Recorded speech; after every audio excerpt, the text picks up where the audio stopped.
Good morning students. My today's topic is self exploration. तो आज हम सेल्फ एक्सप्लोरेशन के बारे में पढ़ेंगे कि सेल्फ एक्सप्लोरेशन होता क्या है. So it is the process of dialogue between what you are and what you really want to be.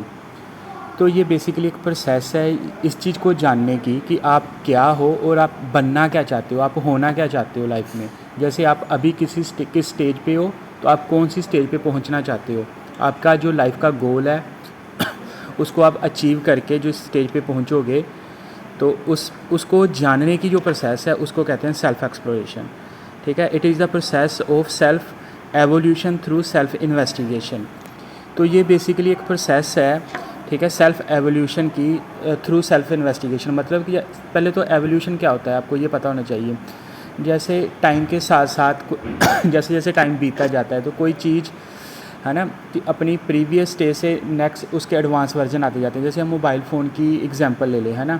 तो मोबाइल फ़ोन की एवोल्यूशन क्या है, पहले लैंडलाइन फ़ोन थे, है ना. तो लैंडलाइन फ़ोन के बाद क्या हुआ कि मोबाइल फ़ोन आए जो सिंपल बटन्स वाले फ़ोन थे, जिससे सिर्फ हम कॉल को रिसीव कर सकते थे, कॉल को डायल कर सकते थे, किसी को कॉल कर सकते थे, है ना. तो ये वाले फ़ोन थे. उसके बाद स्मार्टफ़ोन आए. स्मार्टफ़ोन में भी अब कितनी टेक्नोलॉजी आती जा रही है दिनों दिन. तो डैट इज़ कॉल्ड एवोल्यूशन, है ना. तो हमारा जो भी ड्यूरिंग द टाइम जो भी हमारे में चेंज आए हैं, है ना, हम उस चेंजेस को जानते हैं थ्रू द सेल्फ इन्वेस्टिगेशन. अपने आप की जांच करने के थ्रू जो हम अपनी चेंजेस को जानते हैं उसको सेल्फ एक्सप्लोरेशन कहते हैं. मतलब कि हम अपने आप को जानने की जो प्रोसेस है ना उसको कहते हैं सेल्फ एक्सप्लोरेशन. क्लियर है बेटा.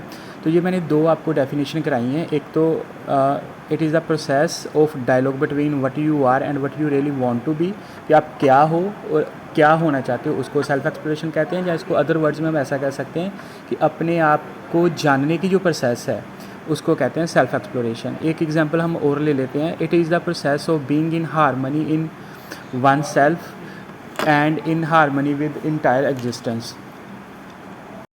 So it is the process of being in harmony in oneself and in harmony with entire existence. इसका मतलब क्या है. इसका मतलब है कि आप अब तक उसमें हारमनी में रहो. हारमनी का क्या मतलब होता है कि आप अपने आप में तालमेल बना के रखो. अपने आप में अब तालमेल बनाने का क्या मतलब है कि जैसे अभी आपकी जो डिसीज़न है ना, वो जैसे कई बार क्या होता है कि हमारा माइंड कहता है कि हमें ये चीज़ करना चाहिए, लेकिन हमारा जो इंटरनल जो नेचुरल हम क्या सोचते हैं कि नहीं इसको नहीं करना चाहिए, है ना. जैसे एक एग्जांपल है कि हमें फ़ास्ट फूड खाना चाहिए कि नहीं खाना चाहिए. तो कई बार दिमाग से हम सोचते हैं कि नहीं फ़ास्ट फूड खाना हेल्थ के लिए हानिकारक है, लेकिन हम अंदर सोचते चलो यार खा लो, कुछ नहीं होता, टेस्टी लगेगा ये, है ना. तो हम उसको खा लेते हैं. तो बेसिकली अब इसमें हुआ क्या कि हमारा अपने आप में तालमेल नहीं बना. ठीक है. माइंड कुछ कह रहा है और मन कुछ कह रहा है ना. तो बेसिकली जब हमारा अपने आप से तालमेल बन जाएगा और ऐसे ही सोसाइटी से, फैमिली से और पूरी नेचर से तालमेल बन जाएगा, तो हमारी वो स्टेज होगी हारमनी वाली स्टेज. ठीक है. तो सेल्फ एक्सप्लोरेशन क्या है कि हमने अपने आप में हारमनी में रहना, अपने आप को इस तरीके से एक्सप्लोर करना है कि हम अपने आप में हारमनी में रह सकें और पूरी एग्जिस्टेंस के साथ हारमनी में रह सकें. तो क्लियर है ये पॉइंट. तो ये बेसिकली सेल्फ एक्सप्लोरेशन की डेफिनेशंस हैं. तो एक डेफिनेशन हम और कर लेते हैं इसमें से. It is a process of recognising one's relationship with every unit in existence and fulfilling it. तो बेसिकली ये एक प्रोसेस है. ये किस चीज़ की प्रोसेस है कि हमने जो हमारे रिलेशनशिप्स हैं बाकी लोगों के साथ उसको पहचानने की, कि हम हमारा बेसिकली हर जो एक एंटिटी है इस वर्ल्ड में, है ना, हर एक जो पर्सन है इस वर्ल्ड में उसके साथ कोई ना कोई रिलेशन है.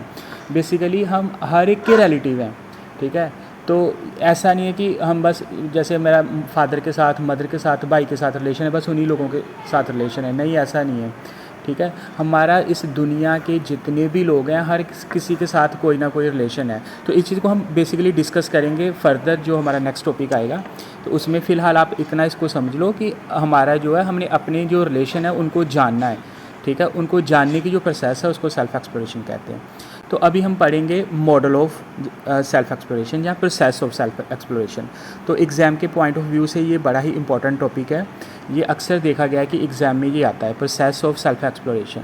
ठीक है. कि हमने प्रोसेस ऑफ सेल्फ एक्सप्लोरेशन का मतलब कि हमने अपने आप को एक्सप्लोर कैसे करना है, हमने कैसे देखना है कि हमारी जो डिसीजंस हैं वो सही हैं या गलत हैं, जो हम लाइफ में कर रहे हैं, जो हमारा बिलीविंग सिस्टम बना हुआ है वो सही बना हुआ है या गलत है, जो भी हम हमारे थॉट्स हैं वो सही हैं या गलत हैं, उसको इस मॉडल के थ्रू हम देख सकते हैं।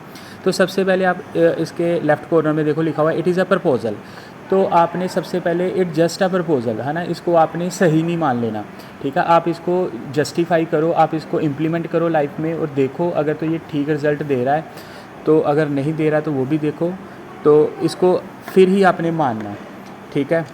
तो इसका फर्स्ट पॉइंट है don't assume it to be true. So second है verify it in your own rights. तो पहला क्या है कि इसको आपने ट्रू नहीं मान लेना, आपने इसको देखना है, इसको अपने इम्प्लीमेंट करके देखना है, फिर आपने देखना है कि ये ट्रू रिजल्ट देता है या फॉल्स रिजल्ट देता है। तो सेकंड है verify it your own rights, इसको अपने आप से देखना है, ठीक है। Not on the basis of scripts, not on the basis of scripts, आपने इसको जो रिटन स्क्रिप्ट्स हैं उसके बेसिस पे नहीं देखना। तो not on the basis of reading from instruments, ठीक है। तो आपने इसको जस्ट ऐसे जैसे अपने पढ़ी पढ़ाई बात है या सुनी सुनाई बात है उस पर विश्वास नहीं करना, ठीक है। थर्ड है not on the basis of others, आपने दूसरों की बातों में आके इसको नहीं मान लेना कि ये सही है या गलत है। सेल्फ वेरिफिकेशन, इसको आपने सेल्फ वेरीफाई करना है। तो जैसे देख सकते हो इट जस्ट अ प्रपोजल, ये नीचे मॉडल दिया हुआ है। तो verify on the basis of your natural acceptance, आपने इस मॉडल को कैसे वेरीफाई करना है, अपने नेचुरल एक्सेप्टेंस के बेसिस पे वेरीफाई करना है, ठीक है। तो नेचुरल एक्सेप्टेंस क्या है कि जैसे आप नेचुरली अंदर से क्या फ़ील करते हो। जैसे एक एग्जांपल है कि मैं कह रहा हूँ कि चोरी करना गलत है, ठीक है। तो ये आपको नेचुरली अंदर से एक फ़ील आएगी कि हाँ भाई चोरी करना गलत है, चोरी करना सही बात नहीं है, ठीक है। तो प्रपोजल में आगे क्या दिख रहा है, result in realisation and understanding. तो जो रिज़ल्ट हैं वो रियलाइजेशन के अंदर होंगे और आप इसको अंडरस्टैंड कर भी पाओगे। तो इसका एक टेस्ट दे रखा है। तो टेस्ट में हमने 3 पैरामीटर दे रखे हैं, एश्योरेंस, सेटिस्फैक्शन एंड यूनिवर्सल, ठीक है। कि जो भी आपके रिज़ल्ट होंगे वो अश्योर्ड होने चाहिए, आप उससे सेटिस्फाइड होने चाहिए और वो यूनिवर्सल होने चाहिए। और यूनिवर्सल में भी आप फर्दर देखो, आप 3 पॉइंट्स में डिवाइडेड है, टाइम, स्पेस, इंडिविजुअल, कि आपके रिज़ल्ट जो है टाइम के साथ चेंज नहीं होने चाहिए, स्पेस के साथ चेंज नहीं होने चाहिए कि जैसे एक जगह पे चोरी करना ठीक है तो दूसरी जगह पे सही हो जाए या गलत हो जाए, ऐसा नहीं होना चाहिए। अगर यहाँ पे गलत है, अगर इंडिया में चोरी करना गलत है तो ये कनाडा में भी गलत होगा, ठीक है। अगर मेरे लिए इंडिविजुअल के लिए क्या होगा, अगर मेरे लिए ये गलत है तो आपके लिए भी गलत होगा। ये नहीं कि मेरे लिए कुछ हो रहा है और आपके लिए कुछ हो रहा है, ठीक है। तो आप इसमें कोई भी अपना कोई भी स्टेटमेंट डाल के देखो। ये हम डाल लेते हैं कि चोरी करना सही है, इसको टेस्ट देखो। अश्योरेंस, ये अश्योर्ड है कि चोरी करना गलत है, हाँ बिल्कुल अश्योर्ड है कि चोरी करना गलत है, ठीक है। सेटिस्फैक्शन, हाँ सेटिस्फाइड है हम इस रिजल्ट से कि चोरी करना गलत है। यूनिवर्सल है, देखो ये टाइम के साथ चेंज नहीं होगा, ठीक है। देखो 50 साल पहले या 500 साल पहले या 5000 साल पहले भी चोरी करना गलत था, तो आज भी गलत है और 5000 साल बाद भी गलत रहेगा। ये स्टेटमेंट टाइम के साथ चेंज नहीं होगी, स्पेस के साथ चेंज नहीं होगी। इंडिया में गलत है, पाकिस्तान में भी गलत है, बांग्लादेश में भी गलत है, जितनी यूरोपियन कंट्रीज़ हैं उस पर भी गलत है, कनाडा, ऑस्ट्रेलिया, अमेरिका, सब जगह गलत है। इंडिविजुअल मेरे लिए भी गलत है, आपके लिए भी गलत है, आपके फादर, मदर, ब्रदर, सिस्टर, कोई भी इस दुनिया में जो भी इंडिविजुअल है सबके लिए गलत है, ठीक है। तो ये मॉडल से आप कोई भी स्टेटमेंट, इसको आप अपने आप को एक्सप्लोर कर सकते हो। आप कोई भी अपना बिलीफ इसमें डालो, उसको देखो कि इसके रिज़ल्ट क्या आ रहे हैं, तो उसके हिसाब से आप इसको देख सकते हो।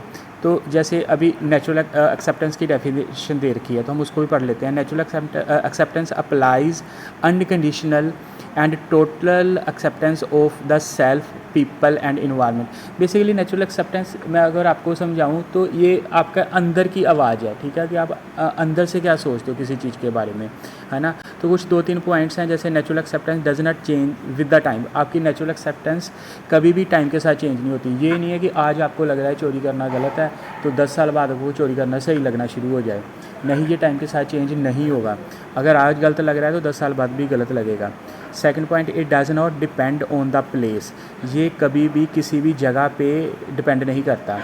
चोरी करना कभी भी ये प्लेस पे डिपेंड नहीं करेगा कि इंडिया में ये ठीक हो जाएगा तो कहीं फॉरेन कंट्री में ये गलत हो जाएगा। It does not depend on our believe और पास्ट कंडीशनिंग, ठीक है। तो ये अपने हमारे बिलीव और जो हमारी पास्ट कंडीशनिंग है, पास्ट कंडीशनिंग का मतलब जो हमने पहले सुना हुआ है लोगों से, ठीक है, उन पे भी ये डिपेंड नहीं करता, ठीक है। तो नेचुरल एक्सेप्टेंस आपकी अंदर की आवाज़ है। जैसे मैंने किसी चोर से सुन लिया, किसी चोर ने मेरे को बोल दिया कि मेरे तो बच्चे भूख से मर रहे थे तो मैंने इसलिए चोरी करी, तो ये इस कंडीशन में चोरी करना ठीक है। तो इस कंडीशन पे मेरी नेचुरल एक्सेप्टेंस चेंज नहीं होनी चाहिए, ठीक है। मेरे को लगना चाहिए नहीं यार ये गलत है, ये गलत बोल रहा है बंदा, ये कुछ मेहनत भी कर सकता था, ये इसके पास यही ऑप्शन नहीं थी चोरी करना, ठीक है। तो ये जस्टिफाई नहीं कर सकता इसको अपनी स्टेटमेंट में, तो इससे भी मेरी नेचुरल एक्सेप्टेंस चेंज नहीं होगी। This natural acceptance is constantly there, something we can refer to, ठीक है। तो जो नेचुरल एक्सेप्टेंस है ये कंटिन्यूसली आपके पास रहती है, ये नहीं है कि कभी आपके अंदर नेचुरल एक्सेप्टेंस आ गई कभी चली गई, तो ऐसा नहीं होता, ठीक है। Natural acceptance is the same for all of us, ठीक है। तो ये सबके अंदर सेम है, जो गलत चीज़ है वो सबको ही गलत लगती है, जो सही चीज़ है वो सबको ही सही लगती है। तो ये बेसिकली हमारा आज का टॉपिक था सेल्फ़ एक्सप्लोरेशन। तो हमने सेल्फ़ एक्सप्लोरेशन और उसका मॉडल को रीड करा है। तो आई होप आपको ये समझ आ गया होगा। अगर किसी बच्चे को समझ नहीं आ रहा तो आप मेरे को कमेंट सेक्शन में कमेंट करके बता सकते हो कि सर हमें ये चीज़ दोबारा समझा दो, तो मैं उसको दोबारा समझा दूँगा। थैंक यू बेटा।